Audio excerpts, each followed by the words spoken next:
A kú déédé àsìkò yìí, kókó inú ìwé ìròyìn la mú wá fún yín láti inú àwọn ìwé ìròyìn ilẹ̀ Nàìjíríà. Orúkọ tèmi ni Ọmágbémisọ́lá Ọmọlọ́gọ̀mádẹ àìjẹran ẹdán. Ọ̀gá ọlọ́pàá yányán IGP Káyọ̀dé Ẹgbẹ́tókun ti kọ̀wé fi ipò sílẹ̀ gẹ́gẹ́ bí àṣẹ ààrẹ Bọ́lá Tinubu. Ìwádìí sọ di mímọ̀ wípé iléeṣẹ́ ààrẹ yóò rọ́pò Ẹgbẹ́tókun pẹ̀lú AIG Túnjí Dìísù tí í ṣe Assistant Inspector General of Police tó ń ṣàkóso First CID ní ìpínlẹ̀ Èkó. Níbi ìpàdé tí ó wáyé pẹ̀lú ààrẹ lánàá ní ilé agbára ni ààrẹ ti ní kí Ẹgbẹ́tókun kọ̀wé fi ipò sílẹ̀ gẹ́gẹ́ bí orísun ìròyìn ṣe jábọ̀ láti ọ́fíìsì ààrẹ. Ààrẹ Tinubu ni ó yan Ẹgbẹ́tókun gẹ́gẹ́ bí IGP kejìlélógún ní ọjọ́ kọkàndínlógún oṣù kẹfà ọdún 2023 tí àjọ ọlọ́pàá náà fìdí ipò yìí múlẹ̀ ní ọjọ́ kọkànlélọ́gbọ̀n oṣù kẹwàá ọdún kan náà. Ẹgbẹ́tókun tí ó wà ní ẹni ọdún méjìdínlọ́gọ́ta 58 ní ìgbà náà ni ó yẹ kí ó fẹ̀yìntì ní ọjọ́ kẹrin oṣù kẹsàn-án lẹ́ni ọgọ́ta ọdún tí ìjọba kan pa àti fẹ̀yìntì, ṣùgbọ́n ilé ìgbìmọ̀ ṣe àtúpalẹ̀ òfin ọlọ́pàá tí ó fún láǹfààní àti parí sáà ọlọ́dún mẹ́rin rẹ̀ yàtọ̀ sí bí ààrẹ bá yọ ọ́ nípò. Ìrètí wà wípé yóò parí sáà ọdún mẹ́rin rẹ̀ ní ọjọ́ kọkànlélọ́gbọ̀n oṣù kẹwàá ọdún 2027. Ẹ̀kúnrẹ́rẹ́ ìròyìn wà nínú ìwé ìròyìn Vanguard tó jáde lónìí. Gómìnà àná fún ìpínlẹ̀ Kaduna Nasir El-Rufai ti pe ẹ̀sùn oní-bílíọ̀nù náírà tako àjọ tó ń gbógun ti ìwà àjẹbánu àti ẹ̀sùn mìíràn ICPC àti àwọn mẹ́ta mìíràn lórí ohun tí ó pè ní ìṣelòdì sófin pẹ̀lú ìkọlù tí wọ́n ṣe sí ilé rẹ̀ l'Àbújá. Lára àwọn tí wọ́n tún fi ẹ̀sùn kàn nínú ẹ̀sùn tí ó pè síwájú ilé-ẹjọ́ gíga ìlú Àbújá láti rí Chief Magistrate láti Magistrate Court ìlú Àbújá, Abuja Magisterial District, ọ̀gá ọlọ́pàá yányán àti Attorney General of the Federation.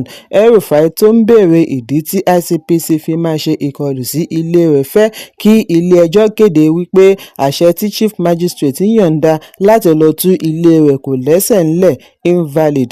Bákan náà ni gómìnà àná fẹ́ kí ilé-ẹjọ́ ṣe ìdáwọ́kọ̀ fún ICPC àti àwọn yòókù kí wọ́n má ní àǹfààní àti wá ilé rẹ̀ mọ́ tàbí ṣe àgbékalẹ̀ ohun tí wọ́n ti kó ní ilé rẹ̀ ní ilé-ẹjọ́.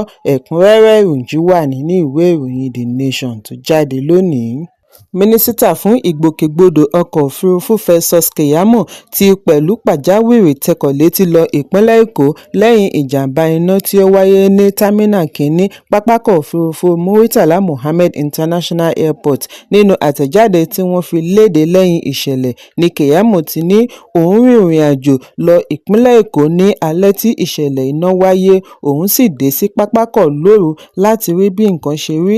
Keyamo ṣàlàyé wípé bí òun ti dé pápákọ̀ lòun darapọ̀ mọ́ Managing Director àti ikọ̀ alámòjútó Federal Airports Authority of Nigeria FAAN tí wọ́n sì wà níkàlẹ̀ láti ṣe àmójútó ìgbìyànjú àjọ alámòjútó ìṣẹ̀lẹ̀ pàjáwìrì láti rí i dájú wípé wọ́n kápá iná pátápátá. Mínísítà wá gbóríyìn fún àwọn òṣìṣẹ́ FAAN àti alámòjútó ìṣẹ̀lẹ̀ pàjáwìrì fún bí wọ́n ti tètè jí gìrì, bí ó ti fìdí ẹ̀ múlẹ̀ wípé ìgbésẹ̀ wọn kó ipa pàtàkì láti dènà ìṣòfò ẹ̀mí àti àdínkù ìṣòfò dúkìá. Ẹ̀kúnrẹ́rẹ́ ìròyìn wà nínú ìwé ìròyìn Daily Post tó jáde lónìí. Ọ́fíìsì Attorney General of the Federation ti jáwọ́ nínú ẹ̀sùn ìwà ọ̀daràn tí ó pè tako àgbà amòfin Mike Ozekhome. Ìgbésẹ̀ yìí jẹ jáde nínú ìkéde òní láti ilé-ẹjọ́ gíga ìlú Àbújá tí ó fìkàlẹ̀ sí Maitama. Adarí DPPF àgbà amòfin Rotimi Oyedepo ti fi tó adájọ́ Peter Kekemeke létí wípé AGF ti pinnu àti fi ojú inú wo ẹ̀sùn, ó sì ti gbé ìgbésẹ̀ tí ó yẹ. Ikọ̀ abánirojọ́ kò ṣe lòdì sí èyí. Lẹ́yìn náà ni ilé-ẹjọ́ wọ́gi lé ẹ̀sùn oníkókó mẹ́ta tí wọ́n pè tako Ozekhome. Ozekhome ni wọ́n fi ojú rẹ̀ bá ilé-ẹjọ́ lórí ẹ̀sùn tí ó dá lórí ìwé yíyí àti àwọn ẹ̀sùn mìíràn. Nínú ẹ̀sùn tí àjọ ICPC kọ́kọ́ pè, ìwádìí sọ di mímọ̀ wípé ICPC pé ẹ̀sùn oníkókó mẹ́ta tako Ozekhome sí ilé-ẹjọ́ gíga ìlú Àbújá wípé ó hu ìwà jìbìtì, ó yí ìwé, ó tún lo ayédèrú ìwé-ẹ̀rí láti fi gba ilé kan ní ìlú London. Ẹ̀kúnrẹ́rẹ́ ìròyìn wà nínú ìwé ìròyìn Punch tó jáde lónìí. Ilé ìgbìmọ̀ ìpínlẹ̀ Bayelsa ti fìdí ìyànsípò Pásítọ̀ Peter Perotúbọ̀ Akpe múlẹ̀ gẹ́gẹ́ bí igbákejì gómìnà tuntun fún ìpínlẹ̀ Bayelsa. Ìfìdímúlẹ̀ yìí wáyé lónìí ọjọ́ Ìṣẹ́gun lẹ́yìn ìjíròrò níbi ìpàdé ìgbìmọ̀. Akpe dé sí ilé ìgbìmọ̀ pẹ̀lú àwọn alátìlẹyìn rẹ̀ bí wọ́n ṣe ń kọrin ìkíni kú oríire láti fi mọ rírì ìgbìyànjú rẹ̀ gẹ́gẹ́ bí Minority Leader àná ni àwọn aṣòfin fi ní kí ó máa lọ pẹ̀lú ìlànà òfin. Akpe sìn gẹ́gẹ́ bí olórí òṣìṣẹ́ fún gómìnà Doyedire kí ìyànsípò rẹ̀ yìí tó wáyé. Ó kàwé gboyè PhD ní Administration and Planning láti Ifásitì Port Harcourt. Ó sìn gẹ́gẹ́ bí Head of Administration ní ọ́fíìsì igbákejì gómìnà ìpínlẹ̀ Bayelsa, Kọmíṣánná láti Service Commission ilé ìgbìmọ̀ àti adarí ilé ní ilé ìgbìmọ̀ ìpínlẹ̀ Bayelsa. Bákan náà ni ó dé ipò igbákejì olórí òṣìṣẹ́ àti adelé olórí òṣìṣẹ́. Yàtọ̀ sí iṣẹ́ ìjọba, Akpe jẹ́ pásítọ̀ àgbà àti part-time lecturer ní Redeemed Christian Bible College, Ẹdẹ, ìpínlẹ̀ Ọ̀ṣun. Ó jẹ́ ọmọ bíbí ìlú Ebede-Biri ní ìjọba ìbílẹ̀ Ṣàgámù, ìjọba ìbílẹ̀ kan náà pẹ̀lú aṣíwájú rẹ̀. Síwájú àkókò yìí ni ìròyìn jábọ̀ wípé igbákejì gómìnà àná Lawrence Eburujapo ṣubú nínú ọ́fíìsì rẹ̀ ní ọjọ́ 11 oṣù kejìlá ọdún 2025. Wọ́n gbé dìgbàdìgbà re ilé ìwòsàn FMC ní Yenagoa. Wọ́n kọ́kọ́ gbà á sí emergency unit. Lẹ́yìn èyí ni wọ́n fi ránṣẹ́ sí intensive care unit kí wọ́n tó wá gbé e fò lọ sí ilẹ̀ òkèèrè fún ìtọ́jú tó péye sí i. Níbẹ̀ ni wọ́n ti kéde wípé ẹlẹ́mìí ti gbà á. Ẹ̀kúnrẹ́rẹ́ ìròyìn wà nínú ìwé ìròyìn Punch tó jáde lónìí. Agbẹnusọ gómìnà àná fún ìpínlẹ̀ Kaduna Nasir El-Rufai Muyiwa Adékẹyẹ ti ṣàlàyé wípé gómìnà àná ní ìpèníjà àìlera pẹ̀lú bí ẹ̀jẹ̀ ṣe ń dà ní imú rẹ̀ lóru mọ́júmọ́ ní àkàtà àjọ tó ń gbógun ti ìwà ìbàjẹ́ àti ìṣòwò ìlú kúmọkùmọ EFCC. Nínú àtẹ̀jáde àná ni Adékẹyẹ ti ṣe ẹ̀sùn wípé bákan náà ni àjọ EFCC dẹ́kun ìyàwó El-Rufai láti má fúnra rẹ̀ gbé oúnjẹ lé ọkọ rẹ̀ lọ́wọ́ ní ọjọ́ 17 oṣù kejì. El-Rufai ni ó lọ jẹ́ àjọ EFCC ní olú iléeṣẹ́ wọn ní ọjọ́ 16 oṣù kejì lẹ́yìn tí ó gba ìwé ìpè tí wọ́n fi ránṣẹ́ sí i. Lẹ́yìn ọjọ́ méjì tí í ṣe ọjọ́ 18 ni àjọ tó ń gbógun ti ìwà àjẹbánu ICPC náwó gan lẹ́yìn ìyọ̀ǹda kúrò lákàtà àjọ EFCC.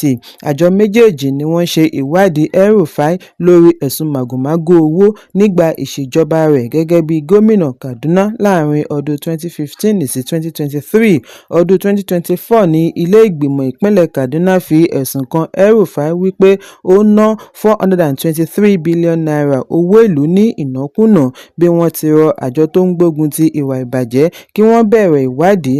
Adékẹyẹ ní wọn kò tíì ṣe àgbékalẹ̀ ìwé àṣẹ fún agbẹjọ́rò El-Rufai tí ó fún wọn ní àǹfààní àti fi sí àhámọ́ kọjá wákàtí 48 láì fi ojú rẹ̀ ba ilé-ẹjọ́. Ó fi kún un wípé ó jẹ́ ìṣòro fún agbẹjọ́rò àti mọ̀lẹ́bí gómìnà àná àti rí i ní àhámọ́. Adékẹyẹ wá fìdí ẹ̀ múlẹ̀ wípé ọjọ́rú ni ilé-ẹjọ́ gíga ìlú Àbújá yóò gbọ́ ẹjọ́ lórí ẹ̀sùn tí wọ́n fi kan El-Rufai. Ọjọ́ Ajé ni El-Rufai náà pe ẹ̀sùn tako àjọ ICPC wípé wọ́n ṣe lòdì sófin pẹ̀lú bí wọ́n ti ṣe ìkọlù sí ilé rẹ̀ ní Àbújá. Ẹ̀kúnrẹ́rẹ́ ìròyìn wà nínú ìwé ìròyìn Daily Post tó jáde lónìí. Àgbà òṣèré ilẹ̀ Nàìjíríà Saheed Balogun ti ṣe àfihàn bí ààrẹ Bọ́lá Tinubu àti obìnrin àkọ́kọ́ Olúrẹ̀mí Tinubu ṣe fìgbà kan rí dá sí ọ̀rọ̀ ayé rẹ̀ bí wọ́n ti ṣètò àti gbé e lọ ilẹ̀ òkèèrè lẹ́yìn tí ó ní ìjàmbá ọkọ̀ tí ó ní agbára. Níbi ìfọ̀rọ̀wánilẹ́nuwò lórí ètò Oyinmomo TV ní Balogun ti ṣe ìrántí ìjàmbá ọkọ̀ tí ó kó bá àgọ́ ara rẹ̀ tí ó mú ààrẹ àti aya rẹ̀ ṣètò àti gbé e lọ ilẹ̀ òkèèrè fún ìtọ́jú tó péye. Ó ní tọkọ-tìyàwó yìí tètè gbé ìgbésẹ̀ látàrí ojú àánú tí wọ́n ní sí ìlera àti ìgbáyégbádùn rẹ̀. Bí ó tilẹ̀ jẹ́ wípé kò padà lọ ilẹ̀ òkèèrè, òṣèré yìí ní ìgbésẹ̀ wọn fi ipa gidi sí ayé rẹ̀ fún ọjọ́ pípẹ́. Bákan náà ni Balogun tún ṣe ìrántí ìfọ̀rọ̀jomitoro ọ̀rọ̀ tí ó ní pẹ̀lú obìnrin àkọ́kọ́ níbi tí ó ti ní àǹfààní àti béèrè ìdí tí wọ́n fi gbé irúfẹ́ ìgbésẹ̀ bẹ́ẹ̀ nítorí tirẹ̀. Obìnrin obìnrin àkọ́kọ́ dá lóhùn wípé ìràwọ̀ Ọlọ́run ni, wọn kò sì gbọdọ̀ jẹ́ kí ìràwọ̀ rẹ̀ wọmi. Balógun ní ọ̀dọ̀ rẹ̀ ni òun ti kọ́ wípé bí ènìyàn bá tọ́jú ọmọ ọlọ́mọ, Ọlọ́run náà á tọ́jú ọmọ tirẹ̀. Ó ní Balógun kò nílò àti dúpẹ́ kí èyí má bàa dí ire rẹ̀ lọ́wọ́ lọ́dọ̀ Ọlọ́run, àti wípé Ọlọ́run lè má dá a lóhùn bí ó bá tẹ̀síwájú àti máa dúpẹ́. Òṣèré yìí ní àwọn ọ̀rọ̀ wọ̀nyí yí ìpinnu rẹ̀ padà láti mú kí ìgbàgbọ́ rẹ̀ pẹ̀lú agbára ojú àánú kúnná sí i. Ẹ̀kúnrẹ́rẹ́ ìròyìn wà nínú ìwé ìròyìn Vanguard tó jáde lónìí. Kókó inú ìwé ìròyìn tòní kò ní jù báyìí lọ. Ẹ pàdé mi lọ́la fún àkọ́tún ìròyìn. Kí a tó lọ, ẹ má ṣaláì fi àkíyèsí yín ránṣẹ́ kí ẹ sì bá wa subscribe sójú náà wa lórí YouTube kí kókó inú ìwé ìròyìn lè máa tẹ̀ yín lọ́wọ́ ní kíákíá.